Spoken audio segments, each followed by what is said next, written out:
Bienvenue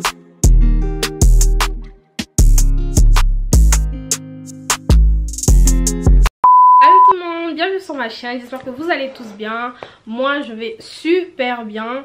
Aujourd'hui on se retrouve pour une nouvelle vidéo. Donc aujourd'hui je vais un peu vous parler. C'est pas vraiment une story time, mais c'est un peu format story time vu que je me pose et que je vous raconte. Mais donc aujourd'hui, comme vous avez pu le voir dans le titre, je vais vous raconter mon expérience sur le micro blading, micro shading. Pas la même chose, mais en tout cas leur point commun c'est que ce sont de maquillage permanent au niveau des sourcils. Et moi j'ai fait le micro shading. Moi ça fait vraiment, faut savoir que ça fait des années, genre limite c'était mon rêve de faire un micro blading. Ça fait vraiment des années que je voulais faire un tatouage des sourcils, du coup le micro blading, mais ça coûte super cher. En tout cas je savais qu'un jour ou l'autre j'allais le faire parce que moi mes sourcils et tout, vraiment une galère. Moi je vais vous raconter mon expérience, le processus de guérison, comment je l'ai vécu, les prix, je l'ai fait où, tout ça.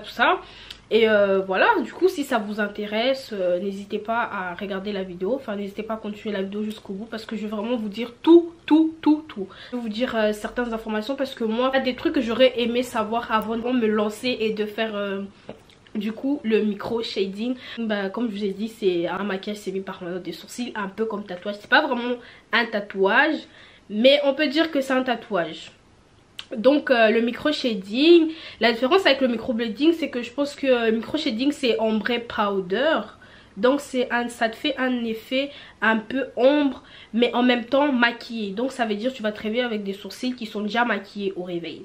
Donc moi c'est ça que je voulais. Pour moi quand je me réveille, mes sourcils ils sont déjà faits. C'est juste ça que moi je demandais. Je voulais juste me faciliter la vie. Au moins quand je me réveille, j'ai pas à prendre du temps pour mes sourcils. Parce que moi quand je me maquille, il faut savoir que ce qui me prend le plus de temps c'est vraiment mes sourcils parce que mon teint je traîne pas et tout. Page sur Insta, donc page belge et tout. Et l'esthéticienne du coup elle fait plusieurs maquillages semi-permanents et tout. Franchement j'aime bien son travail parce qu'elle faisait vraiment super bien. Et moi déjà je savais que le jour où je vais le faire ça serait chez elle parce que j'aimais vraiment beaucoup le rendu sur les gens. Et donc les jours J arrivent pour aller faire du coup mon maquillage semi-permanent pour les sourcils. J'étais super contente de voir comment j'étais heureuse. J'étais vraiment la plus heureuse. J'étais trop contente. Je me disais enfin je vais avoir mes sourcils. Vraiment je vais avoir mes sourcils.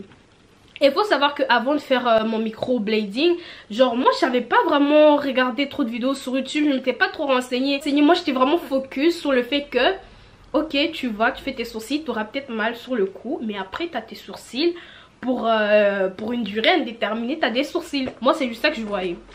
Donc vas-y, les jours J arrivent et tout, j'arrive à mon point de rendez-vous et tout. La meuf elle était super gentille. Je sais plus c'était quoi la première étape, mais en tout cas elle va prendre un fil, elle va essayer de définir la forme de tes sourcils, tout ça. Et puis elle va épiler. Et puis après là va commencer les vraies choses. C'est un peu comme un tatouage du coup limite parce qu'elle va prendre le truc, on va te tatouer, on va faire la forme, faut mettre l'encre du coup. Déjà pour commencer, niveau douleur ça fait vraiment mal. Genre ça fait mal parce que en fait vu qu'on doit mettre l'encre qui doit entrer là pour l'effet maquillé, c'est comme si on te piquait. Vraiment on pique. Et je vous jure les gars ça fait trop mal. Justement parce qu'il faut ouvrir la peau avant de commencer à faire. Elle a pas mis d'anesthésie donc je sentais vraiment la douleur. Je veux dire les gars, genre je sentais vraiment tout. T'as vraiment l'impression qu'on te pique, on tire ta peau, tac. Et franchement j'avoue, les larmes, en fait je peux même pas te dire je pleure pas, c'est les larmes qui sortent tout seul. Franchement les filles on souffre trop, comme on dit faut souffrir pour être belle. Donc moi j'étais là, moi j'étais contente, je me dis ah faut souffrir pour être belle, c'est toi qui voulais, non maintenant assume. Donc je suis là et tout, on est en train de faire mes sourcils, ça fait mal.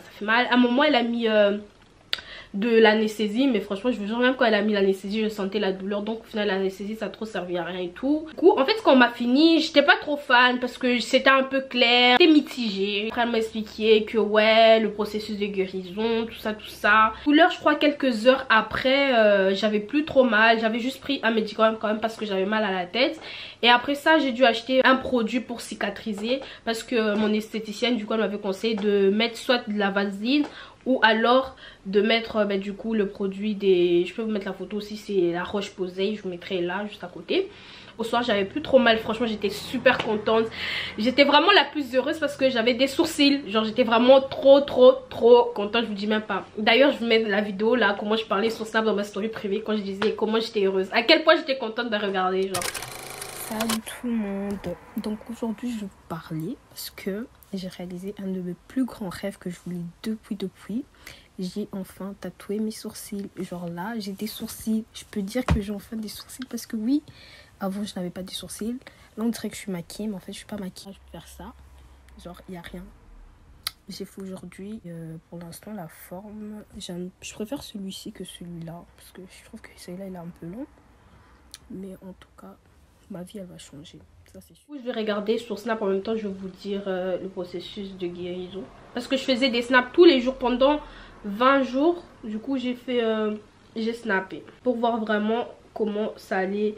Le deuxième jour, du coup, le 26 septembre, mes sourcils, ils commençaient à devenir un peu plus foncés. Et franchement, moi, ça me dérangeait pas parce que du coup, ça se voyait plus. Alors que le premier jour, ça se voyait pas. Et le deuxième jour, ça commençait un peu à ressortir. Et c'est la phase où les sourcils, ils deviennent foncés. Moi, ça me dérangeait pas. Et franchement, j'aimais bien le rendu foncé parce que ça se voyait vraiment, tu vois. Donc, le troisième jour, pareil, ils étaient foncés. Et franchement, le troisième jour, j'aimais trop le rendu. Genre, c'était vraiment trop beau. J'aimais trop les sourcils, comment ils étaient les troisièmes jours. C'était trop magnifique. Limite, je voulais même qu'ils restent comme ça tout le long du processus. 4 premiers jours, c'était vraiment les sourcils des rêves, les sourcils magnifiques, les sourcils one flick, trop beau. Tu te réveilles, t'as des sourcils qui sont prêts, tu peux sortir comme ça, t'as pas besoin de te maquiller. Franchement, les 4 premiers jours, rien à dire. Rien à dire les 4 premiers jours. Les 5e jours, c'est là que le cauchemar commence. Là, ça va encore, le cauchemar, il commence en douceur. Donc le 5e jour, je me réveille et tout. Enfin, j'avais cours, je m'étais pas maquillée ce jour-là parce qu'au soir, j'avais l'anniversaire de ma mère. Donc j'avais dit, je vais me maquiller au soir. Donc au soir et tout, je commence à me maquiller. Et faut savoir que bah, du coup quand tu fais tes sourcils et tout, il y a des règles qu'il faut pas, enfin tu dois pas mettre de l'eau pendant 15 jours sur tes sourcils, tu dois pas les maquiller les sourcils, tu dois pas faire du sport, enfin parce que tu dois pas rester au soleil, plein de trucs comme ça. Et du coup déjà faut savoir que je suis restée, j'ai fait plus de 15 jours sans laver mes sourcils, genre c'était vraiment une galère pour me laver le visage parce que du coup je lavais que cette zone là et là c'était vraiment chaud, enfin, fallait pas que l'eau tout, bref soit là ça va encore. Donc le 5e jour j'ai l'anniversaire et tout, quand je commence à me maquiller au soir, donc je peux me maquiller mais juste je peux pas maquiller mes sourcils. Et donc je commence à me maquiller genre au-dessus, en bas et tout, et là je vois déjà mes sourcils, ils sont bizarres, on dirait c'est des écailles qui commencent à sortir. Je me dis, ah, sûrement c'est la phase des croûtes, les fameux croûtes où ils doivent tomber. Moi j'avais déjà oublié cette phase. Carrément quand on me disait, ouais, il y a une phase croûte et tout. Moi, vu que les 4 premiers jours j'étais bien et tout, je me dis, mais en fait, la phase croûte, peut-être c'est pas pour tout le monde. Si je savais. Donc le 5e jour là et tout, là ça va encore, c'était en douceur. J'ai pu me maquiller, c'était trop joli. Regardez la petite vidéo. Genre là, vous voyez, genre ça cloche pas, tu vois, c'était normal. Le lendemain de l'anniversaire, je me réveille, je vois, j'ai un trou dans les sourcils. Je voulais pleurer. Et du coup quand je vous dis les gars c'était un trou, c'était vraiment un trou. Je voulais trop pleurer, j'étais en panique, j'ai trop dans les sourcils. Mais les gars, quand je sais pas un petit trou, c'est vraiment genre t'as ton sourcil comme ça et genre en plein milieu t'as un trou. Vraiment comment tu veux sortir, et tu peux même pas camoufler avec le maquillage vu que tu peux pas maquiller tes sourcils pendant 15 jours. Donc genre vous voyez la queue de mon sourcil, la queue elle commence à sortir. Vous voyez genre la queue elle sortait. Donc moi j'envoie un message à la meuf sur Insta et tout qui m'a fait du coup avec les photos. Je lui dis ouais j'ai des trous nanana, genre vraiment ok les croûtes et tout, mais là j'ai vraiment des trous. Elle me dit ouais c'est normal, c'est la procédure de guérison. Je dirais mais soit c'était des écailles frère. Vraiment genre c'était vraiment horrible. Genre j'avais envie de pleurer. Aussi faut savoir que ben, du coup les croûtes ils se décollent naturellement. Enfin genre ça tombe tout seul et tout. T'es pas obligé de retirer, d'ailleurs faut pas retirer, sinon tu risques de retirer les pigments aussi, l'encre qui va sortir avec. Donc je vous conseille vraiment pas de retirer, faut laisser, ça va tomber tout seul, c'est le processus de guérison. Et en plus faut savoir que j'aimais trop le mot processus, wesh. Pendant cette phase de guérison je savais dire que processus à chaque fois. Genre on me disait ouais mais pourquoi tes sourcils sont comme ça, je disais ouais non moi c'est le processus, je savais que dire processus. En fait j'essaie de me rassurer moi-même, je me disais ouais c'est le processus, c'est le processus, mais au fond j'étais grave pas bien, genre j'étais vraiment pas bien, je pouvais plus sortir comme ça. Déjà je me maquillais pas, mais aussi je vais aller en cours, du coup moi j'étais obligée de mettre des casquettes pour qu'on voyait pas mes sourcils. Du coup je mettais que des casquettes. Mais moi si je savais que le processus de guérison ça allait comme ça, j'allais pas faire mes sourcils. Je vous jure clairement que si je m'étais renseignée avant et que j'avais regardé des vidéos sur YouTube et que c'était ça, j'allais vraiment pas faire. Limite j'aurais fait genre quand j'ai pas école, quand je suis en vacances, si c'était le Covid et tout ça j'aurais fait. Mais là en sachant que tu dois sortir quand même tous les jours, tu dois aller travailler, tu dois aller à l'école et tout, c'était vraiment horrible. Je l'ai très mal vécu cette période, je l'ai vraiment hyper mal vécu. Donc moi après la chute de croûte, genre limite on dirait que tous les pigments avaient disparu. La ligne, normalement quand on m'a fait les sourcils au début j'avais une ligne genre vraiment qui traçait le fait, on dirait effet maquillé. Mais genre quand mes croûtes ils sont tombées, j'avais plus rien, les pigments, il y avait vraiment rien du tout, j'étais grave dégoûtée. J'avais demandé si la retouche elle est obligatoire, elle m'a dit ouais et tout, non, mais quand tes sourcils ils ont fini à guérir, tu vois si t'aimes bien commencer et à partir de là, tu vois si tu peux faire la retouche. Donc moi de base je m'étais dit ouais et tout, vas-y je vais faire la retouche et tout pour vraiment que ça soit bien. Mais sauf que 19, 20e jour la couleur elle vient toujours pas. 21e jour c'était quand? C'était samedi. Mon 21e jour c'était samedi. Il faut savoir que quand je filme la vidéo là, on est mardi. Et la couleur elle est vraiment pas venue. Le 21e jour mes sourcils, en fait j'avais mes poils de base. Et j'avais un truc en arrière-plan, genre un tatouage. On dirait un tatouage que t'as fait il y a 10 ans. Genre on dirait que c'est grave estompé. Et moi j'étais grave déçue parce que c'était censé être la phase finale de guérison. Et là je suis censée voir les vrais résultats. Et moi les résultats c'était ça. Et clairement genre j'étais grave dégoûtée. Et ça, je me suis dit je vais pas faire la retouche parce que ça coûte vraiment cher. Déjà faut savoir que les microblading, enfin le micro shading là il coûte 300 €. Moi chez la fille qui m'a fait, faut savoir que le prix de base c'est 300 € et la retouche je crois c'est 80 € parce que la retouche c'est pas compris dans le prix. Là pour le prix quand même que j'ai payé et voir que les résultats, j'ai pas les résultats souhaités. Franchement je veux pas faire la retouche, ça vaut pas le coup. Imagine je fais la retouche et encore je vois que les résultats ils me plaisent pas. Donc franchement c'est juste de l'argent un peu dans l'eau quoi. J'ai vu il y avait une fille qui a vraiment expliqué que elle ça faisait quand même des années qu'elle avait fait, mais genre vous voyez l'effet maquillé apparemment il reste même pas, parce que normalement shading microblading quand tu fais tu peux le garder 1 à 3 ans.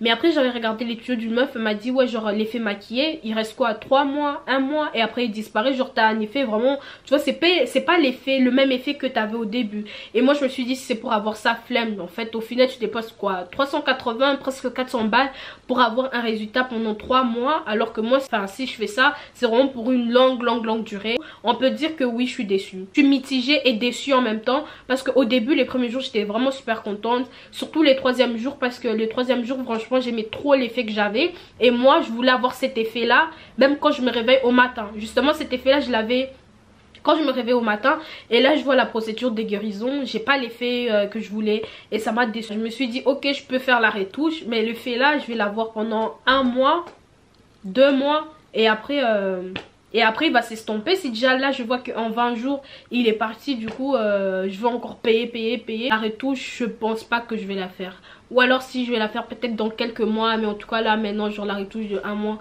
Donc ça m'a trop dégoûté le fait de pas avoir les résultats que je voulais, et vu quand même le prix que j'ai mis, parce que oui ça coûte vraiment cher. Je regrette pas d'avoir fait, mais je suis un peu déçue du résultat final que j'ai, parce que je m'attendais pas à ça. Je voulais un autre résultat et ce que j'ai eu c'était vraiment pas ça.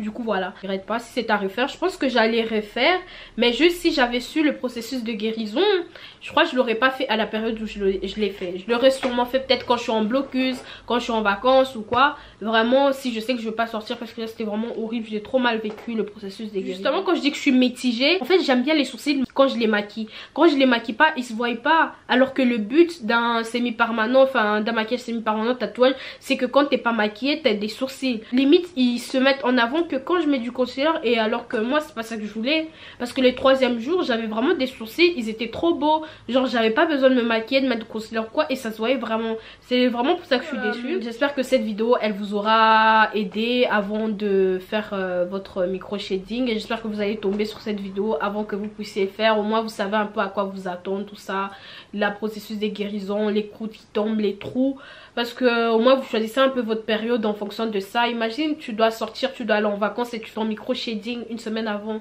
alors que tu peux pas rester au soleil. Vraiment plusieurs conditions et tout. Donc j'espère vraiment que cette vidéo elle vous aura aidé, que vous aurez un peu plus d'informations sur le micro shading avant de le faire. Franchement j'aurais aimé avoir toutes ces informations avant de le faire, mais moi j'étais tellement trop pressée, je voulais absolument avoir des sourcils, que je me suis même pas tellement bien renseignée sur ça, et au final je suis un peu dessus du résultat quoi. Du coup voilà, c'est la fin de cette vidéo. J'espère qu'elle vous aura quand même plu. Si c'est le cas, n'hésitez pas à liker, commenter, partager et surtout vous abonner bien sûr.